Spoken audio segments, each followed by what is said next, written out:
Olá, meu nome é Tammy Marchiori, eu sou neuropsicóloga e nesse episódio de uma série de episódios sobre obesidade e cirurgia bariátrica, a gente vai abordar uma questão essencial que é pouco falada, a questão da autopercepção em relação à obesidade e também à cirurgia bariátrica. A gente está fazendo essa série de vídeos porque, bom, a obesidade é uma condição bem complexa, né? Ela vai muito além daquela ideia de que a causa é preguiça ou é comer demais. Então, envolve fatores genéticos, metabólicos, sociais, emocionais.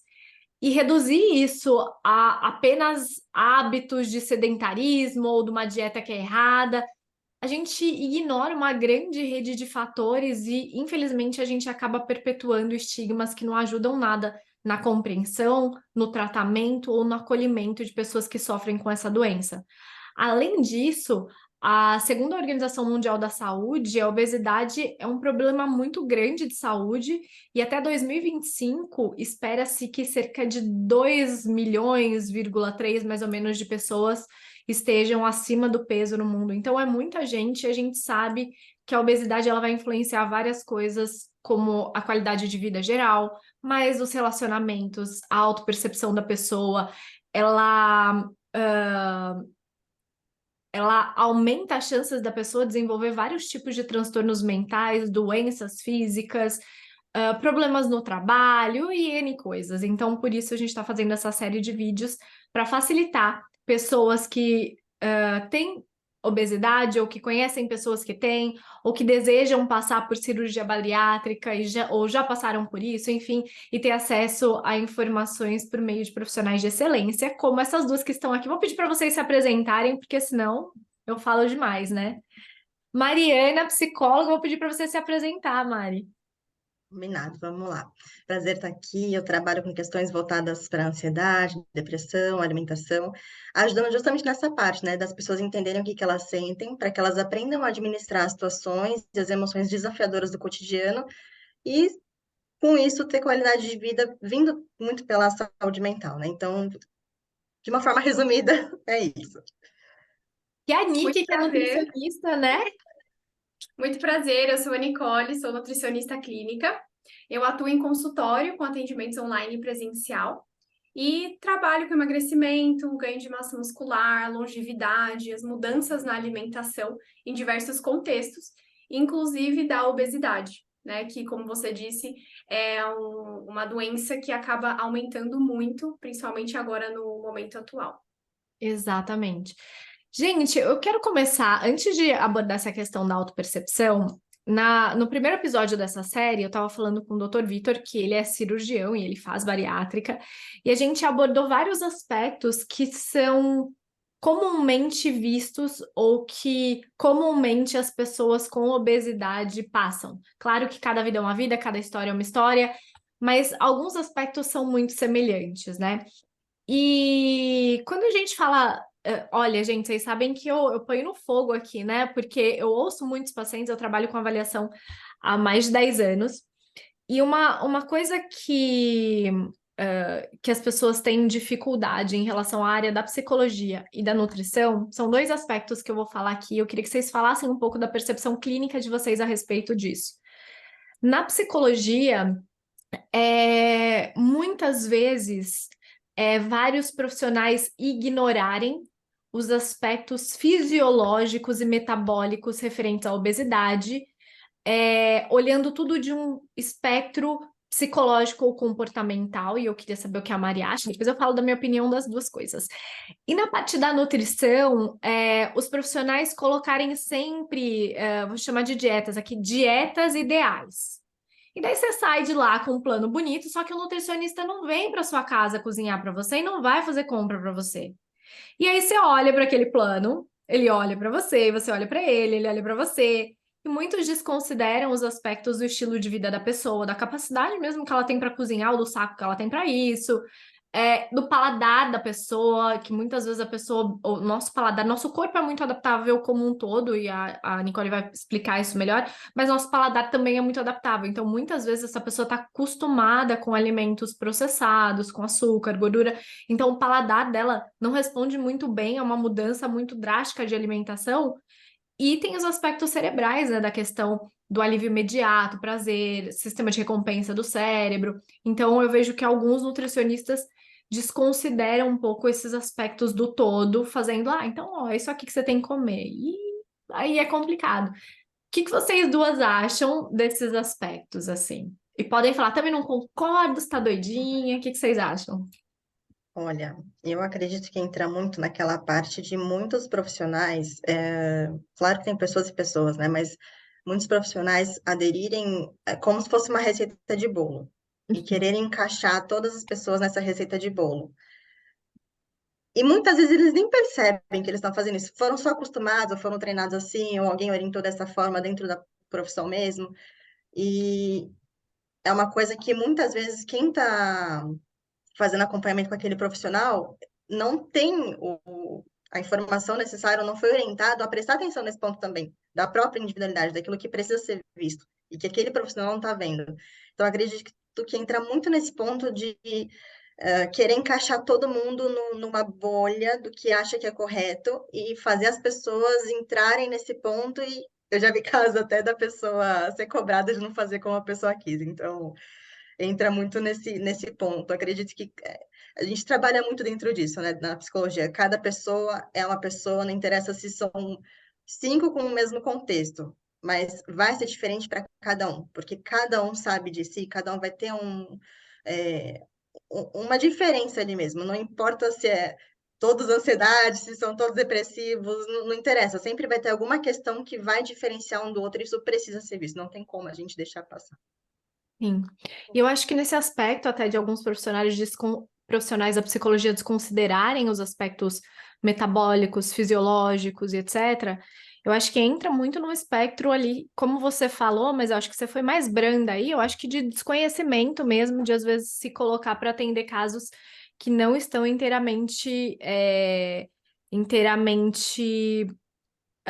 especializados ou com um repertório para atender aqueles casos. E, por exemplo, eu já vi profissionais da psicologia linkando diretamente compulsão, né, com uma falta emocional. Em Já vi alguns também. casos pode se aplicar? Pode, não é impossível isso estar relacionado. Mas às vezes há uma generalização e uma interpretação de sintomas físicos, vários aspectos que não são considerados. Então, a minha recomendação aqui é que quando uma pessoa vai procurar um profissional da psicologia para um tratamento, para uma avaliação, seja lá o que for, investiga, sabe? Faz um processo seletivo ali com o profissional, pergunta o que ele sabe, o que ele entende sobre aquilo, pergunta como ele faz o processo de avaliação, o que ele usa para fazer o tratamento, vê se aquilo faz sentido para você, né? Dê uma lida sobre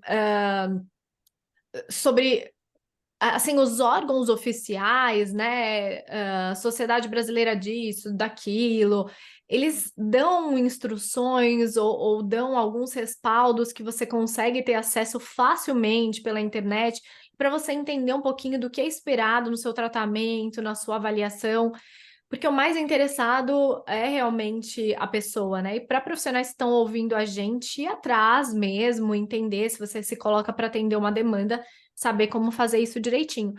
Mas, Nick, o que você acha dessa parte nutricional que eu falei?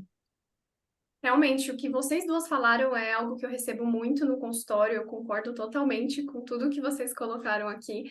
E eu vejo que hoje muitos profissionais, eles deixam de lado a individualidade para poder entregar mais, para poder atender mais, e às vezes não é isso. É você escutar o lado da pessoa, é você conseguir ouvir qual é a dificuldade, qual é o medo, porque às vezes a pessoa não, ela tem receio de fazer dieta porque ela acha que é uma coisa difícil, que é algo que ela não vai conseguir sustentar a longo prazo, né? Isso é uma coisa muito presente, assim, no meu dia a dia nas consultas, tanto para quem é pós-bariátrico ou para quem procura emagrecimento, tanto para ganho de massa, qualquer objetivo, eu recebo muito isso no consultório. E eu acho que falta essa percepção de outros profissionais para sentar com o paciente e conversar. O que a gente pode mudar na sua dieta para você conseguir fazer? Né? Às vezes a pessoa realmente não está aberta a isso. Ela quer que você monte alguma coisa mais prática para ela, né? Mas é interessante a gente olhar em cada lado da pessoa, tanto o cotidiano como trabalho, né? Porque muda para uma pessoa que trabalha em casa, para uma pessoa que trabalha em escritório, né? Dependendo da condição. Então, tem pessoas que eu já sei que passam com psicólogos, outras não, que às vezes eu até indico, porque a gente vê que não é só uma questão de mudança de hábitos alimentares, tem uma questão de mentalidade envolvida. Então, realmente, ter uma equipe por trás é muito mais importante para você conseguir olhar o outro lado da pessoa também. Sim, com certeza. E aproveitando, eu queria entrar um pouquinho nessa questão da autopercepção, e eu tenho uma percepção sobre a autopercepção, tô brincando, mas eu vejo dois movimentos meio dicotômicos, assim, eu quero saber o que vocês pensam a respeito. Mas que eu vejo muito em pacientes com obesidade ou pós-bariátrica, que é o seguinte: às vezes uma desconexão com si mesmo e, consequentemente, com o próprio corpo.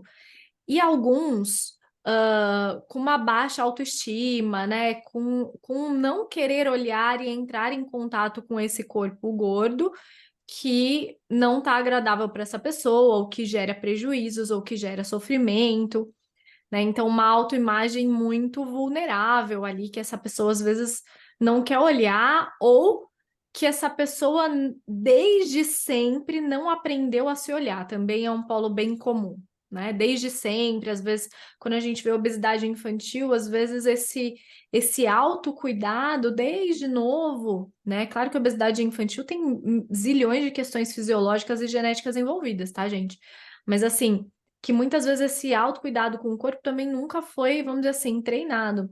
Mas eu vejo um outro movimento também, que é muito comum, que a pessoa assim fala: Nossa, eu nem percebi, engordei 20 quilos ou 40 quilos, como se tivesse sido do dia para a noite. E foi um processo, mas o que que isso me diz? Que muitas vezes essa autopercepção também não foi trabalhada. E que quando a pessoa percebe esse engordei demais, ela percebe porque tá um incômodo grande, percebe porque ou uma roupa não tá servindo, ou alguém comentou, ou alguma coisa. Então, às vezes há uma desconexão de si, como um todo, né? Porque se você tá desconectado do seu corpo, isso me diz que às vezes você também tá desconectado dos seus propósitos de vida, talvez. Às vezes, e bem comum, essas pessoas têm uma crença muito grande que na psicologia a gente chama de desvalor, de que se ela tentar e ela fizer, ela não vai conseguir. O que é reforçado por várias tentativas de dieta, por exemplo, que falharam e fracassaram por N motivos diferentes. Então é sempre uma crença de eu se eu tentar, para que que eu vou tentar? Por que que eu vou colocar energia nisso? Eu não consigo, eu nunca consigo. Só que isso vai para outras áreas da vida dessa pessoa. Por que que eu vou tentar essa vaga de trabalho? Eu não consigo. Não vão me querer. Por que que eu vou tentar esse relacionamento? Por que que eu vou tentar chegar perto dessa pessoa? Essa pessoa não vai se interessar por mim. Então, é uma crença muito grande de desvalor que eu acho que alimenta muito essa desconexão com si mesmo. E eu queria saber como que vocês olham para isso, ou mesmo se vocês não concordam com isso na prática clínica de vocês.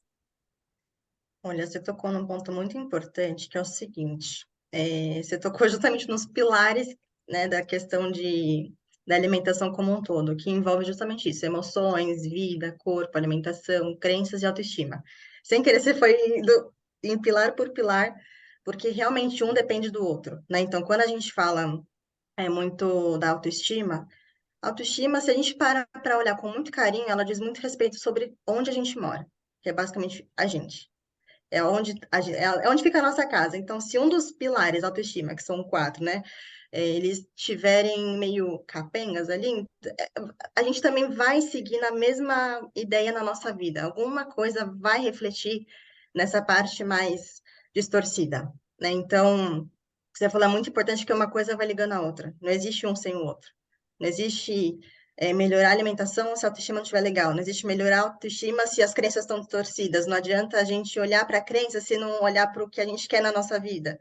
Uma coisa está ligada na outra. Tudo parece que não, mas tudo está conectado. Então, acredito que entra muito nesse ponto das pessoas estarem desconexas, porque elas, eu não sei se tem a ver muito com correria do dia a dia, que as pessoas só vão, fazem, acontecem, entram num modo automático muito grande.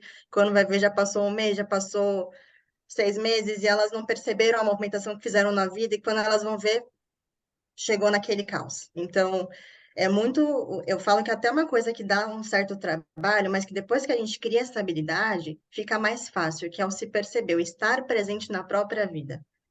É o além do pensar no que vou comer amanhã, como eu tô me sentindo hoje, o que que eu não sei o que que eu vou comer amanhã, porque eu preciso saber como é que eu vou estar amanhã, como é que minha agenda vai estar amanhã.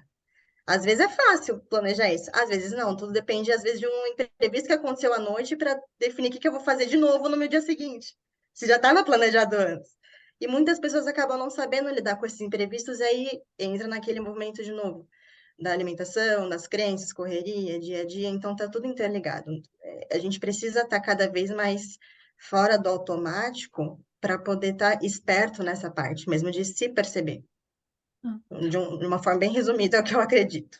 Sim, uma estratégia interessante que eu dou para alguns pacientes, quando cabível, né? É de manhã mesmo, sabe na rotina de você ir pro banheiro escovar o dente?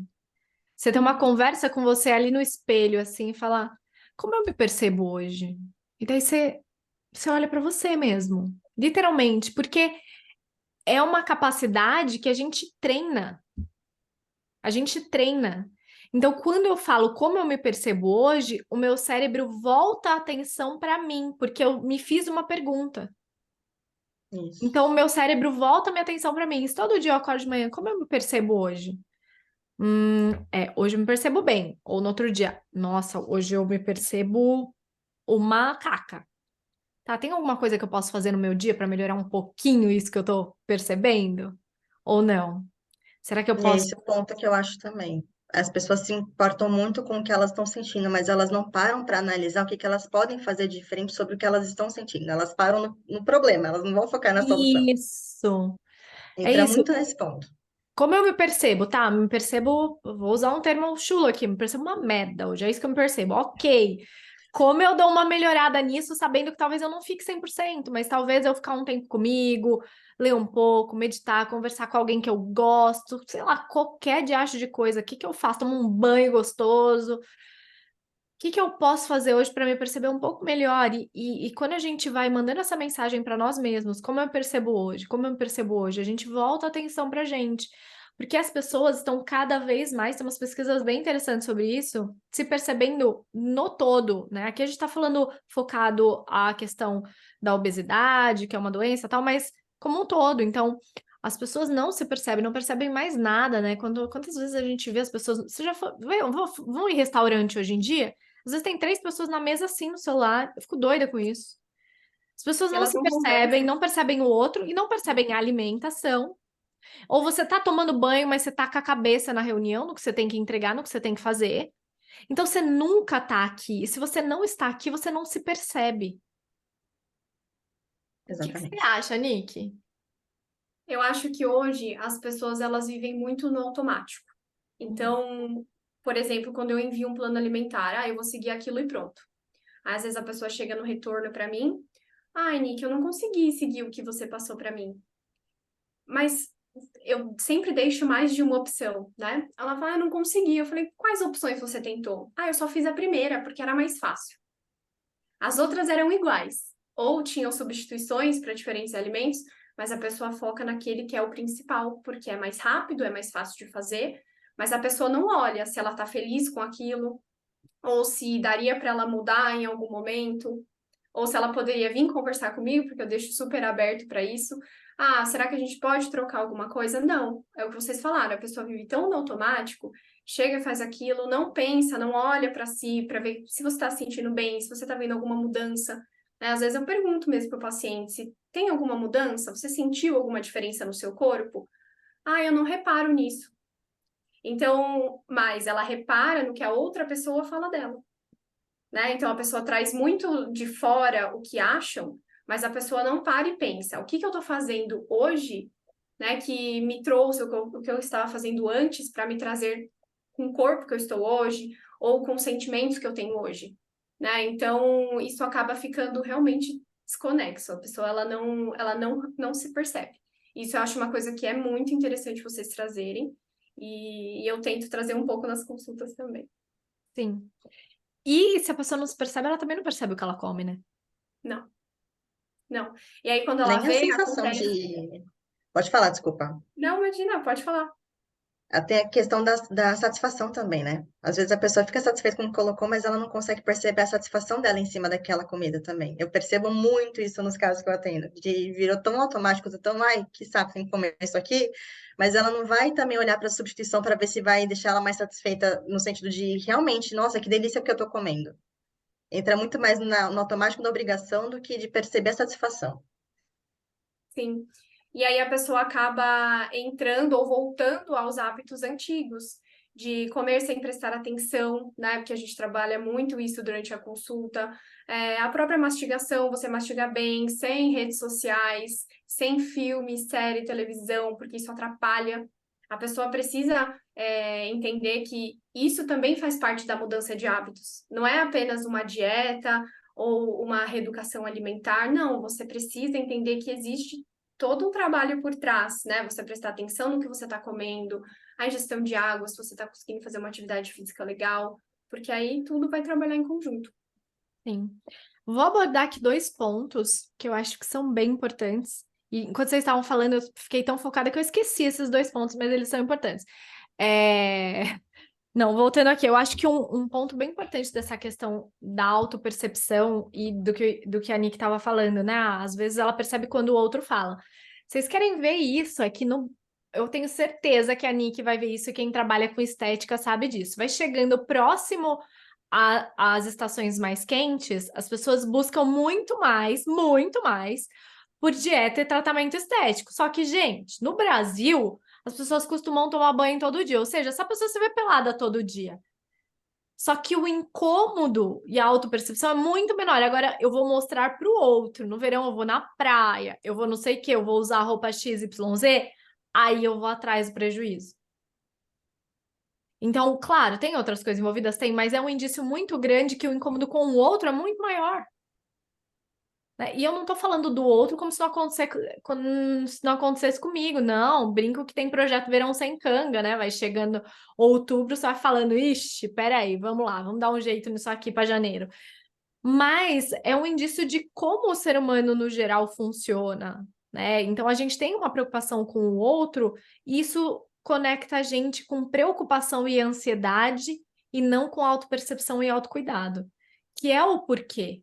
Né? Eu estava numa reunião com a Mariana ainda essa semana e a gente falou sobre isso. A bariátrica é muito interessante a gente pensar no porquê dela. Por que que eu quero perder esse peso?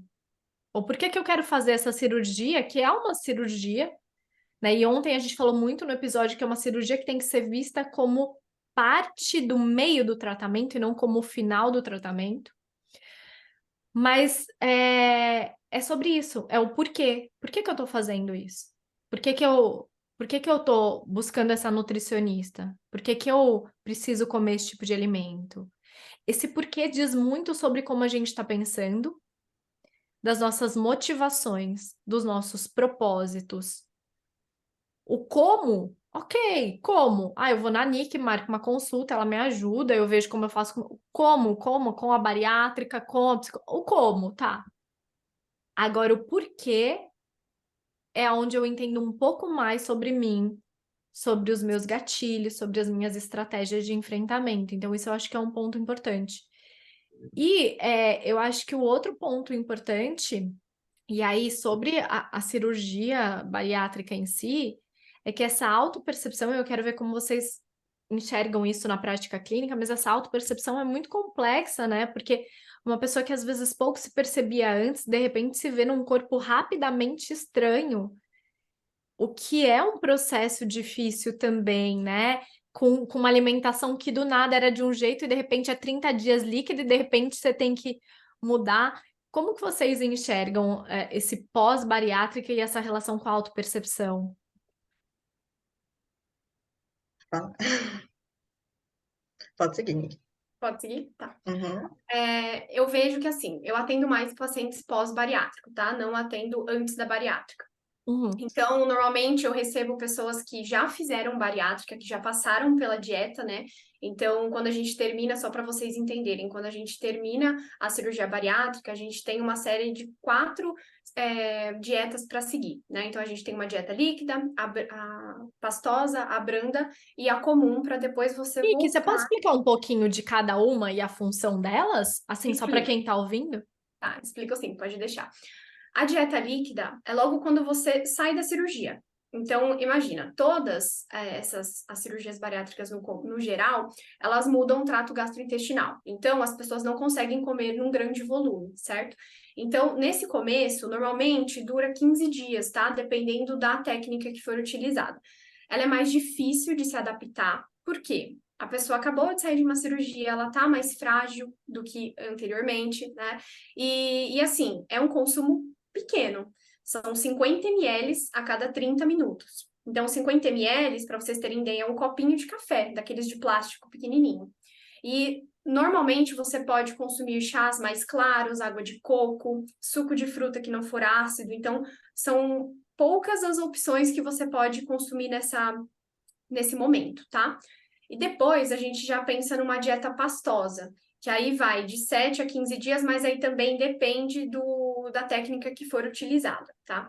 E aí você já pode pensar numa mastigação melhor, mas você tem que sempre pensar numa mastigação mais lenta, porque já vai entrar alimentos mais pastosos, tá? Então pode até entrar uma carne, algo assim, mas bem desfiado ou bem triturado. Então, sopas, caldos também nessa etapa é interessante. E aí já aumenta, vai para 100 ml ou 100 gramas, né? A cada 2 horas, mais ou menos. E aí, se a gente pensa depois disso, vem para uma dieta branda, que dura de 15 a 30 dias, tá? E nesse momento, a gente já está tendo uma melhora na digestão.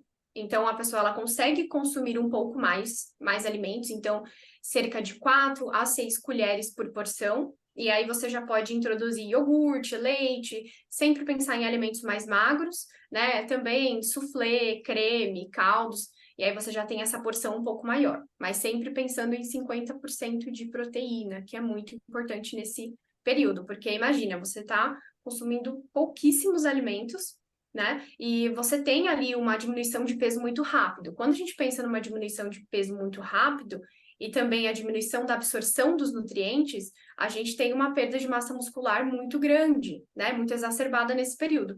Que aí é interessante a gente entrar com o atendimento nutricional para poder ajustar as quantidades nessa etapa e até depois disso também, tá? E aí, depois você já entra numa dieta normal, né? Que você já pode consumir os alimentos que você consumia antes, mas pensando numa reeducação alimentar, né? Porque o ideal é você não consumir alimentos ricos em açúcares, ricos em gorduras, porque você pode ter alguma questão, algum desconforto. Então, tem alguns tipos de alimentos que a gente evita. Mas, no geral, você pode consumir de tudo, mas cada pessoa, ela tem uma quantidade ideal. Então, não tem como eu te falar exatamente uma quantidade, mas porque cada um depende da sua evolução, tá? Eu tenho pacientes que conseguem evoluir mais rápido do que outros. Então, isso depende muito do processo, tá? E aí, como eu falei, o consumo de alimentos de fonte proteica são interessantes continuar, tá? E também a suplementação, e aí de acordo com o que o nutricionista passar. Então, assim, você tem essa mudança de alimentação desde o comecinho, antes da cirurgia, porque você já provavelmente tem que mudar algumas coisas, tá? Às vezes até perder peso. E aí você continua durante a bariátrica, após a cirurgia, então você precisa também de um apoio da sua família, é muito importante, porque senão você não consegue fazer sozinho, que é mais difícil, né? E aí você vai ter que ter esse acompanhamento com o nutricionista para conseguir ajustar realmente as quantidades, tá? E você tinha perguntado mais uma coisa, eu acabei Não é isso, esquecendo. mas eu até fiquei com uma questão aqui que eu quero te perguntar na sua prática. Vejo que tem 2 pontos comuns. Pós-cirurgia, a família toda tá ali para ajudar. Só que depois não tá mais, Exato. o que é um desafio para a pessoa. E na parte nutricional, eu vejo que muitos pacientes precisam, né? É protocolar até ter acompanhamento da Nutri logo pós-cirurgia, mas depois as pessoas abandonam a querida da Nutri. É isso mesmo. Como que você vê esses dois aspectos da família no pós e do abandono à querida da nutricionista? Eu acho assim, o apoio da família, ter uma rede de apoio é o mais importante. Às vezes não só da família, mas dos amigos, do namorado, esposo, enfim. Imagina você consumir alimentos com poucos volumes, ou que você precise, eu não posso comer isso porque agora nesse momento não me cai tão bem. Então, se você tiver ali, se você mora com seus pais, com alguém, para essa pessoa poder consumir os alimentos junto com você, é interessante. Por quê? Às vezes, se você vê a pessoa comendo uma pizza, um hambúrguer, e você tá lá, 50 ml de um chá. Você vai olhar e Não falar é assim, fácil. não dá, não é fácil, né? E, gente, a gente sabe que a gente tem que fazer pela nossa saúde e tal, mas ali na hora, no momento, é muito mais difícil a gente controlar a nossa mente, né? Ao longo do tempo a gente pode conseguir realmente, mas é muito difícil, né? Uma pessoa que passou de um peso e de provavelmente um excesso de calorias ali consumidas no dia para uma ingestão muito baixa, mexe muito com os sentimentos da pessoa. Então, além, né, da questão alimentar, mexe muito com os sentimentos. Então, é interessante ter essa rede de apoio. E eu vejo que muitas pessoas não têm, tá? E aí acabam fazendo sozinho, faz errado, e não tem nem a rede de apoio familiar e nem de profissionais. Então, por favor, procurem profissionais se vocês fizerem a cirurgia bariátrica. E não só nutricionista, não só o seu cirurgião ou psicólogo, tá? Mas um educador físico para te ajudar. Às vezes entra na questão de um psiquiatra também, se for necessário, ou de outros médicos, né? Porque a gente sabe que a obesidade é uma doença, gente. A gente não pode levar como uma brincadeira. Né? Afeta a nossa saúde física, a nossa saúde mental, pode trazer comorbidades, como hipertensão, colesterol e tudo mais. Então, você precisa tratar. Às vezes, também, um endócrino, um nutrólogo também pode te ajudar nesse processo. Então, ter uma rede de apoio vasta é muito interessante, tá? E qual que era outra? Sobre o não entrar em contato com o nutricionista após a cirurgia, né? Então, Após que passa esse período, né? No comecinho para essa dieta eles entram, mas depois isso. abandonam, né? Muitos assim.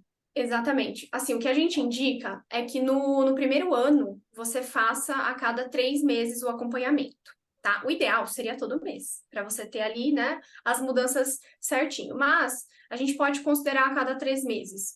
E aí, depois de um período, a cada 6. Mas isso não acontece. Porque a pessoa ela acha que ela consegue fazer sozinha. Mas é muito difícil, porque existem muitas dietas prontas, a gente sabe, né? Teoricamente, a gente sabe se alimentar, mas a gente não sabe a quantidade de carboidrato que precisa, a quantidade de proteína que precisa, a quantidade de fibra. Quando a gente faz uma cirurgia bariátrica, a gente, como eu falei, muda o trato gastrointestinal, tem uma má absorção de nutrientes, e você precisa ter um certo cuidado com o que você está consumindo. Por exemplo, se você vai fazer uma refeição, você tem que fazer uma refeição completa. Com carboidrato, por exemplo, arroz ou batata, mandioca, enfim, fontes de carboidrato. Tem que ter uma proteína junto e fibras, né? A proteína, uma carne vermelha, um frango, um peixe, e fibras que seriam as saladas ou os legumes. Por quê? Quando você consome uma quantidade muito grande de carboidratos ou de gorduras também em uma refeição, você pode ter uma síndrome de dumping, você pode ter uma hipoglicemia reativa, que é o que? Você começa a sentir alguns sintomas de sudorese, as extremidades muito geladas, você começa a se sentir, ter um mal-estar, dor de cabeça, você tem uma fadiga maior, às vezes você não consegue ficar em pé, né? Então, isso pode ser porque você não se alimentou da forma correta. E aí, imagina você tá andando na rua e isso acontece, né? Então, não é interessante. Por isso que nesse caso, o nutricionista seria interessante e que às vezes não acontece, né? Às vezes eu recebo pacientes que têm síndrome de dumping, que têm hipoglicemia reativa por conta disso, né? E outros sintomas também, né? Que acabam acontecendo e aparecendo. Mas, em geral, a gente auxilia nisso, faz uma alimentação mais adequada ali para cada horário do dia. Então, mesmo que você for treinar, a gente pode considerar uma dieta mais específica. Então, é muito importante o acompanhamento e muitas pessoas não dão valor a esse pós, e é muito importante. E você, Mari, como que você enxerga essa autopercepção também após a cirurgia? Eu conheço até algumas pessoas que tiveram reganho de peso por conta pós-bariátrica, e eu atendo também algumas que estão nesse reganho justamente porque você consegue atingir, digamos que a sua meta, que é perder peso, teoricamente se tornar uma pessoa saudável, mas as pessoas têm muita mentalidade da dieta e não do estilo de vida. Então, esse é o principal problema. A dieta, teoricamente, a gente tem a mentalidade de, eu vou emagrecer tantos quilos, chegou ali, fiz o que precisava ser feito, emagreci, beleza. É como se cheguei na meta, eu posso abandonar.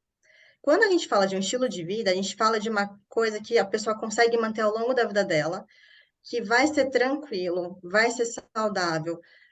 Não é que também vai ser 8 ou 80, aquela coisa rígida, mas é algo que ela consegue manter, que vai deixar ela bem ao longo da vida. Então, por isso que os estudos mostram, né, que a gente chama de estilo de vida. Porque a dieta normalmente tem ali um prazo para acabar, que a pessoa definiu, que eu escuto muito isso, né? Porque eu quero estar, sei lá, com menos quantos quilos, menos X quilos até tal dia, porque é casamento de fulano. Como se fosse o corpo uma massinha de modelar, né? Mas é, a questão do pós-bariátrico é justamente esse ponto, é a mudança da mentalidade para entender que aquilo precisa se tornar um estilo de vida, e envolve crenças, envolve o que a pessoa aprendeu sobre alimentação a vida inteira dela, as pessoas que estão por perto para ajudar, o que vai atrapalhar no meio do caminho, como é que vai envolve o todo, né? Até a questão de quem que vai fazer a comida na casa, se é a pessoa que cozinha, se é a outra pessoa, quem que tá ali envolvido no processo. Então, toda essa parte pega bastante, porque normalmente é neste ponto de manter esse estilo de vida que a pessoa ela não entende nem às vezes como é que seria isso para ela, como que ela faz, porque ela não consegue se encontrar nesse ponto de entender o que que seria o ideal para ela, porque ela foi acostumada a só seguir regras a vida inteira, então ela não sabe o que que é bom para ela. Aí que entra a parte de se perceber, de entender tá, isso me faz bem, isso me faz mal, gosto disso, não gosto daquilo, e manter isso. E isso muitas vezes vai vir só com acompanhamento profissional. É, porque o estilo de vida de uma pessoa, ele tá diretamente ligado com a identidade dela, Exatamente. percebe? Eu sou workaholic porque eu trabalho não sei o quê, eu sou roqueiro porque eu vou no show de rock, porque eu toco guitarra, eu saio para acampar e eu ando, eu gosto de natureza, eu sou vegano, eu sou sei lá o quê. Uhum. O nosso estilo de vida, ele tá relacionado à nossa identidade. E se não há uma avaliação adequada, com essa orientação adequada antes da cirurgia, a pessoa acorda após cirurgia, ela vai ter que passar por esse processo que a Nicole falou. Só que ela tem aquela identidade, ela tem aquele estilo de Precisa vida. acompanhar, né? O antes e o depois precisa estar Isso, interligado. Precisa isso, acompanhar esse eu porque de antes e eu de depois. exatamente, porque o ato cirúrgico não muda o comportamento, não muda o Exatamente. pensamento e não muda a emoção. Exatamente. E aí, como que essa pessoa se percebe? E às vezes você tem uma perda de peso, isso é um reforço positivo, né? Você começa a perder peso, às vezes você até engaja mais numa dieta e tal, porque você fica empolgado, você vê o peso indo. Só que chega uma hora que o peso também dá uma estagnada, e aí, qual é a motivação? Porque essa história que a Mari contou é a história do efeito sanfona. Essa é a história do efeito sanfona. Eu tenho um objetivo, eu faço dietas em geral restritivas, por isso que essas pessoas, no geral, essas pessoas não, todo mundo tem uma associação de dieta com restrição, né? Isso. Todo mundo. Ninguém gosta de ser restringido. Se eu mato alguém, eu vou ser restringido lá na cadeia. Ninguém gosta. A gente não tem associação boa com restrição. E aí, a nossa associação com dieta é restrição. Então, não é vista como uma coisa boa, bacana e legal, né? Ninguém quer fazer dieta. E aí, a pessoa faz a dieta. Daí, ela perde o peso. E aí, ela precisa se recompensar. Agora eu mereço. Por quê? Porque a identidade está muito relacionada a essa questão alimentar. né? Que muitas vezes é favorecida por questões fisiológicas e metabólicas, sim, mas tem a ver com estilo de vida, tem a ver com aspectos do cérebro, principalmente alimentos processados, com muito açúcar e gordura, eles atuam em neurotransmissores do nosso cérebro e Uhum. dão uma sensação de prazer, de alívio Super imediato. Então, palatáveis, né? muitas vezes faz parte da estratégia de enfrentamento dessa pessoa quando ela está estressada, cansada, angustiada, frustrada. E essa autopercepção às vezes está tão ruim que às vezes a pessoa nem percebe quantas pessoas que eu já atendi na vida com obesidade fala assim, mas eu não como. E daí a gente vai fazer o diário alimentar e daí a pessoa fala, nossa, eu não percebia que eu beliscava tanto, ou que eu comia tantas horas por dia, ou que eu levantava para comer. Não tô dizendo que toda pessoa obesa é porque come muito, não é isso que eu tô dizendo. Eu tô dizendo que muitas pessoas não percebem a ingestão do Uhum. alimento por essa desconexão, pelo estilo de vida, tantas questões, né?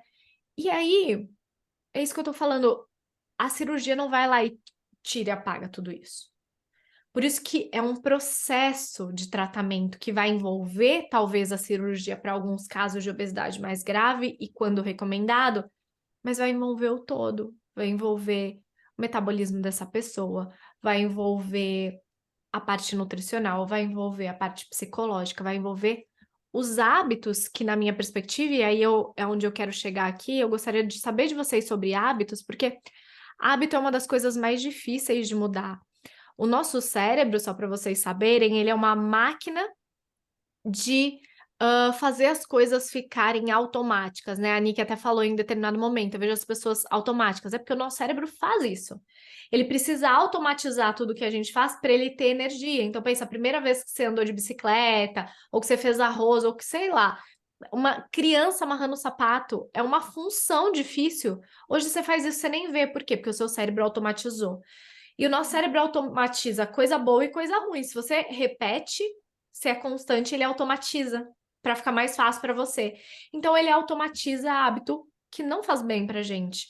E quando você quer um novo hábito, até ele automatizar, você precisa de recorrência, precisa ser constante. Só que esse período até ele automatizar demanda energia e é difícil pra gente.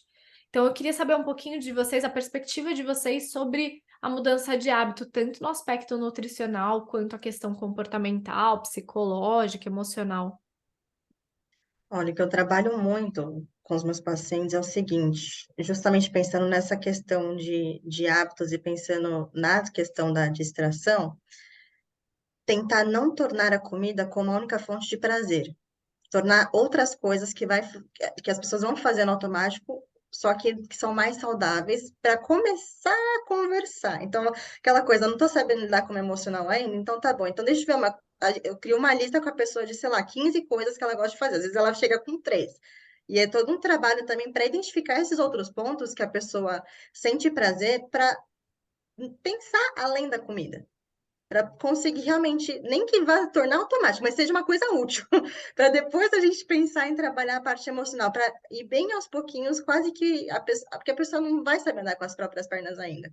Então, eu tento ir por este caminho, que eu vejo que normalmente tem uma aderência maior. As pessoas, elas é, é meio estranho falar isso, mas as pessoas elas não são muito alfabetizadas emocionalmente para poder lidar com as questões. Então, entra nessa dificuldade. Então, muitas vezes eu começo pela parte da distração, com coisas que vão fazer bem para a pessoa, com coisas que vão ser úteis naquele momento, para que seja uma compensação, tanto quanto a comida seja, e depois ir para o lado emocional, que ela vai estar mais preparada, já vai ter acontecido um certo vínculo, vai estar até mais aberta para me ouvir em questões que precisam ser trabalhadas, né? Então, eu tento começar por esse caminho de coisas que a pessoa gosta, até para ela se reconectar com ela, que às vezes ela nem lembra o que ela gosta, porque ela está imersa na vida, na rotina, na correria.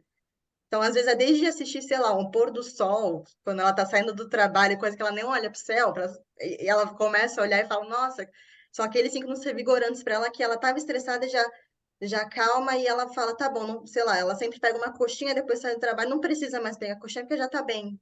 Então já olhou, já teve ali uma boa sensação, um certo conforto. Então, a partir dali que eu começo a trabalhar bem, é quase como se aprendesse a andar mesmo, sabe? Então, é bem aos pouquinhos. Mas tento seguir por esse lado. Eu percebo que o nosso corpo, ele não gosta de mudanças, né? Ele gosta de estar naquele lugar, daquela forma. Por exemplo, a pessoa que está obesa, o nosso corpo não quer mudar. Por isso que, nesse caso, a cirurgia bariátrica, né, para casos especiais, né, que realmente precisam, é uma ótima opção. Mas quando a pessoa vem para apenas mudança de hábitos, o que normalmente eu costumo indicar? Eu já explico que o nosso corpo, o seu corpo, né, no caso, ele vai trabalhar para que você não mude. Ele vai toda hora lá. Ah, não, não quero isso. Eu quero o que você fazia antes, né? Eu não quero comer mais um vegetal. Eu quero continuar aumentar a porção de arroz. Eu não quero comer mais proteína. Eu quero comer um pãozinho. A maioria é assim, né? Mas o que eu costumo falar para os pacientes? O que você quer? Qual o seu objetivo? O que eu faço para ele dentro do consultório é te dar um caminho para que você consiga atingir seu objetivo, né? O resto, sim, é com você, mas existem formas de facilitar esse processo, né? Então, o que eu combino com ele, com ela, né? O que você pode mudar a princípio? O que daria para a gente mudar no começo dessa consulta? Porque não é uma consulta, tem que ser um acompanhamento. Por isso que quando eu até entro em contato com as pessoas, eu falo sobre acompanhamento e não sobre consulta. Porque só uma consulta, eu não consigo entender, eu não consigo conhecer você 100%, não consigo entender os seus hábitos e o que trouxeram você para a consulta. Isso a gente vê a longo prazo, né? Então, o que eu costumo falar é: veja qual que é o seu objetivo, traça uma meta para você alcançar o seu objetivo, coloque o que a gente conversa na consulta para que você consiga alcançar com mais facilidade, né? Mude aos poucos, porque não adianta fazer uma restrição muito grande, que nem a Tami falou, porque se a gente faz uma restrição muito grande, você vai compensar. Uma hora ou outra você vai compensar. E a questão não é você compensar, é você entender que você fez aquilo porque você tinha um objetivo a alcançar e que você precisa seguir para você chegar até ele, né? E não você mudar, cheguei, queria perder 10 quilos para o casamento, perdi e não preciso mais fazer nada. Não, porque aí você tem o reganho de peso, você fica naquele ciclo do efeito sanfona, que nem vocês comentaram já. Então, mudar aos poucos, o que eu costumo fazer no consultório é não fazer uma dieta restritiva. Eu coloco normalmente o que os pacientes gostam, então ter alimentos que você gosta de comer na sua dieta facilita o processo. E se você acaba perdendo o peso muito rápido, você tem mais facilidade de ter o reganho, porque você provavelmente não mudou sua mentalidade. Você seguiu ali uma dieta mais restritiva no começo, perdeu o peso e acabou. Só que se você não muda sua mentalidade, se você não entende por que você está fazendo isso, você volta para o seu peso antigo e às vezes até mais. E aí você fica frustrado porque você não conseguiu, aí você vai para mais restrição, porque é mais rápido. E, na verdade, não tem que ser mais rápido, você tem que aprender o processo. Eu falo que você tem que curtir o processo, é difícil curtir a dieta, né? Mas você tem que tentar adaptar o seu corpo à dieta, por isso as mudanças contínuas, mais a cada consulta ou a cada 2, 3 semanas, né? Tem gente que demora um pouco mais para mudar, tem pessoas que já mudam na primeira consulta já conseguem mudar bastante coisa, né? Tem gente que já vem bem preparada para isso. Mas tem pessoas que não. E aí a gente tem que estar lá, todo dia, toda semana. E aí, conseguiu mudar? Não, o que dá para fazer de novo? Ou ela vem no retorno? O que você sentiu que mudou? O que não mudou e você gostaria de mudar? Para a gente poder colocar estratégias, né? Mas eu acho que nada restritivo, nada imposto é fácil para as pessoas seguirem. Né? E a gente não consegue levar isso para frente, né? Aí não consegue mudar o hábito. Aí a pessoa leva a dieta ou o nutricionista como uma pessoa que vai te passar 3 castanhas para comer no lanche da tarde e um copo de café no café da manhã. Porque eu tinha pessoas que chegavam no consultório com essa percepção. Eu falava, gente, mas não, eu gosto de comer, né? Comer é tão bom. E a gente precisa aproveitar esses momentos também, né? E às vezes é um momento que a pessoa tem com a família, né? Então a gente tem que deixar esse momento para a pessoa. E aí volta para a questão da individualidade, que a gente tem que olhar para cada um também. Muito bom. Eu quero agradecer muito, muito a presença de vocês. Achei incrível e aprendo muito sempre. E queria saber se vocês queriam falar alguma coisa que a gente não abordou, ou dar uma mensagem final.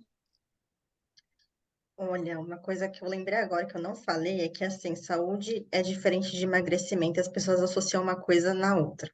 Se você quiser emagrecer rápido, você consegue. Agora a questão é se você vai manter a sua saúde.